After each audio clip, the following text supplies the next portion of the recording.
안녕하세요. 토끼 황제입니다. 약속대로 이번 주 내로 저희 모든 고통을 끝내버리겠습니다. 이번 시간엔 코인 합법화 관련된 투자 전략과 수소 경제 종목 분석입니다. 먼저 날짜를 체크해보면 2030년 12월 31일, 그러니까 우리 모두가 부자 될 수 있는 가장 늦은 날 기준으로 현재 2845일이 남아있습니다. 저 역시도 속도를 계속 올리고 있어서 기존에 3권의 책을 낸 거에다가 지금도 추월 하나 써서 출판사에 넘겨놓은 게 있고요. 200페이지 넘는 분량이라서 이번에는 전자책이 아니라 종이책으로 출간하는 걸 목표로 하고 있습니다. 오늘 살펴볼 건 코인 합법화와 수소인데 이걸 하게 되면 저희 꿀통 티어 2등급에 해당하는 건 모두 끝이 납니다. 남은 건 티어 3등급들인데 이것들도 분량이 많아서 자료 작성은 일요일까지 끝낼 수 있겠지만 영상으로는 며칠 나눠서 올릴 예정입니다. 본 영상 나오는 이 파일들은 제가 수작업을 한 거고 완성본을 3번 공유해서 누구나 볼 수 있도록 다음 주 중으로 조치를 하겠습니다. 먼저 코인 합법화부터 얘기를 해보겠습니다. 코인 청약과 ICO는 그냥 같은 개념으로 써놨으니까 참고하시면 될 것 같고요. 작년 대선 기간에 여야 모두 공통 공약으로 코인 청약 합법화를 강조했습니다.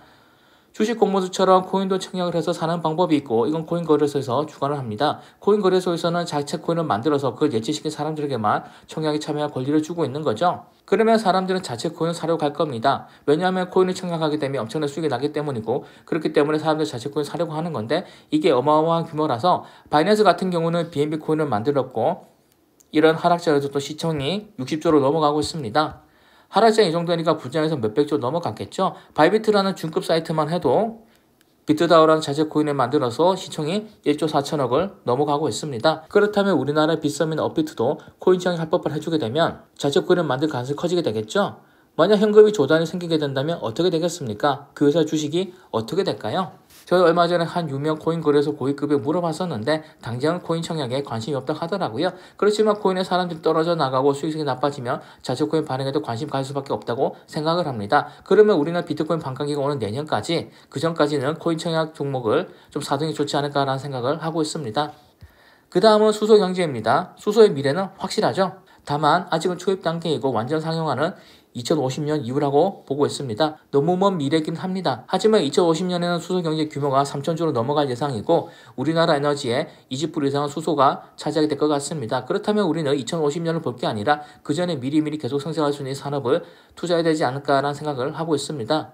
더군다나 현재 2차 전지 붐이 일어나고 있죠. 2차 전지는 수소와 전기차 양분을 하고 있는데 수소 쪽으로는 수소 충전 업체를 저는 좋게 보고 있습니다. 수소 관련해서 관심 종목을 한번 찾아봤고요. 수소 쪽으로 더 많은 종목이 나왔지만 저희 기준엔 성에 차지하는 종목이 많아서 최대한 줄여버렸습니다.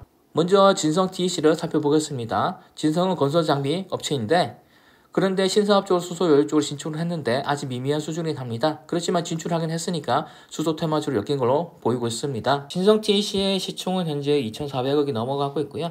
펀은 평균포보다 낮은 게 장점입니다. 22년 실적은 매출은 살짝 개선됐지만 이익이 많이 개선됐죠. 다만 차트는 지속적으로 하락하는 모습을 보이고 있는 게 단점입니다. 세종공업은 자동차 배기 시스템으로는 국내 1위에 있는 기업입니다. 수소차가 많아지면 같이 성장할 수 있는 산업이라는 거죠. 그리고 수소차 부품을 생산하는 자회사도 가지고 있습니다. 세종공업 같은 경우는 시총은 1,600억대, 적자를 기록하다가 22년에는 300억대의 흑자로 돌아섰습니다. 역시나 지속적인 하락을 하고 살짝 반등을 하는 모습을 보여주고 있습니다. 주봉 기준이고요.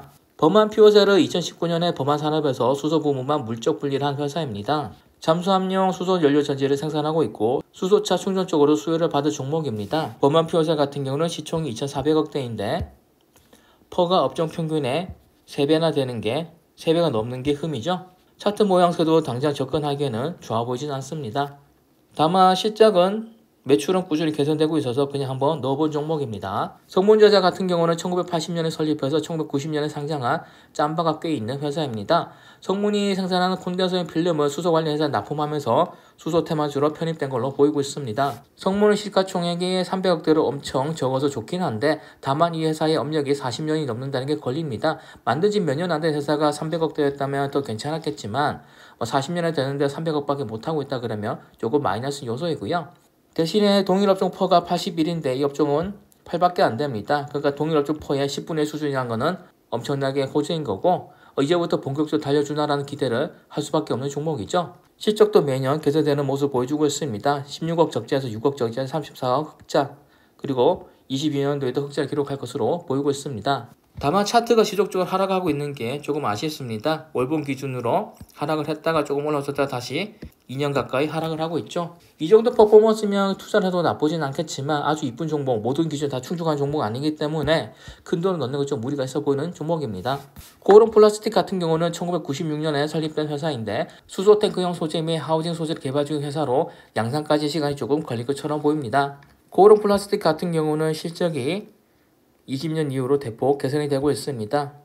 39억 흑자에서 270억 흑자에서 22년 추정치 3분기만 보더라도 300억이 넘어가고 있죠. 주가 같은 경우도 당기에 11배나 올랐고 그 다음에 좀 하락을 해주다가 지금은 좀 하락세가 멈춘 모습을 보이고 있습니다. 그래서 저는 코오롱 플라스틱도 나쁘지 않은 종목으로 보고 있고요. 이렇게 관심 종목을 봤으면 거래 종목도 봐야 되겠죠. 수소경제 관련해서는 걸려야 되는 종목들이 엄청나게 나왔습니다. 보시면 페이지를 두 개로 나눠서 이렇게 분석해 놨습니다. 이만큼 걸려야 되는 종목들이 많다는 거죠. 제 기준으로 걸려야 되는 종목들은 특히나 위험해 보이는 종목들이고, 만약 이런 종목들을 고점에 사서 물렸다면 어서 손절하시는 걸 추천드립니다. 예를 들어서 몇 종목만 살펴보면 유니크 같은 경우는 20년도에 적자를 기록했고 영업이익률이 1%대인 회사입니다. 보시면 영업이익률이 1%대고 20년도에 적자를 기록했죠. 이런 종목을 저는 절대로 사지 않습니다. JNK도 이런 종목도 사람들이 많이 보는 수소 관련 종목인데 매출부터 영업이익까지 해서 모든 지표가 매년 악화 중인 회사니까 이런 종목도 사시면 안 되는 거고요. 하나만 더 보면 EM코리아가 있습니다. 이렇게 코멘트 달아놨는데 왜 이렇게 달았는지 설명해드리면, EM코리아 같은 경우에 월봉 기준으로 차트가 그냥 계속 빠지고 있죠. 지속적인 하락입니다. 제가 정말 싫어하는 차트 유형이고, 이렇게 매달 하락하게 되면 기대감만 주고 장투한 사람을 말려주기는 차트인 거죠. 더군다나 영업이익부터 해서 다 빨간불입니다. 매출은 늘어나는 모습을 보이고 있지만 여전히 마이너스다. 저는 이런 종목을 좋아하지 않습니다. 그러니까 여러분들도 이런 종목 사지 않는 게 좋은 거고요. 이 외에도 억지로 수소 테마로 편입된 종목들이 몇 종목 보입니다. 풍국주정이 그렇고 삼양사가 그렇습니다. 그러니까 테마라는 게 완전 지 맘대로라서 전혀 상관없는 종목도 테마주로 얼마든지 엮을 수 있고 그렇게 해서 급등시킨 경우가 있는데, 그런 건 그냥 도박이니까 끝이 좋을 리는 없습니다. 예를 들어서 삼양사는 우리가 아는 그 수천만 대 하는 그 회사인 것 같은데 몇 년 전에 수소 테마가 뜰 때 얼떨결에 수소로 편입된 느낌을 주고 있습니다. 왜냐하면 최근 글을 보면 수소차로 삼양사를 검색되는 건 전혀 없더라고요. 당시에 정확하게 어떤 이유로 삼양사가 수소 테마로 편입된지 모르겠지만 지금 이렇게 수소 테마로 현재는 분류되지 않는다. 그렇게 되면은 테마주로는 끝나는 거라고 보시면 되는 거고요. 당시에 수소 테마만 믿고 삼양사를 샀던 사람들은 손해를 볼 수밖에 없는 구조일 겁니다. 이상으로 저는 우리의 인생을 바꿀 꿀통 중에 티어 2등급 해당되는 코인청약과 수소경제 쪽 모두 살펴봤습니다. 오늘로 해서 티어 2등급 해당되는 산업들을 다 살펴봤고요.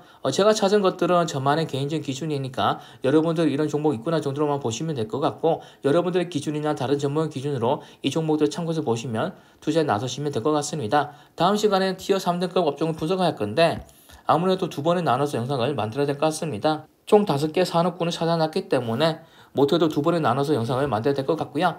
그러면 토요일 마음을 잘 하시고 내일은 티어 3등급으로 다시 찾아오겠습니다. 감사합니다.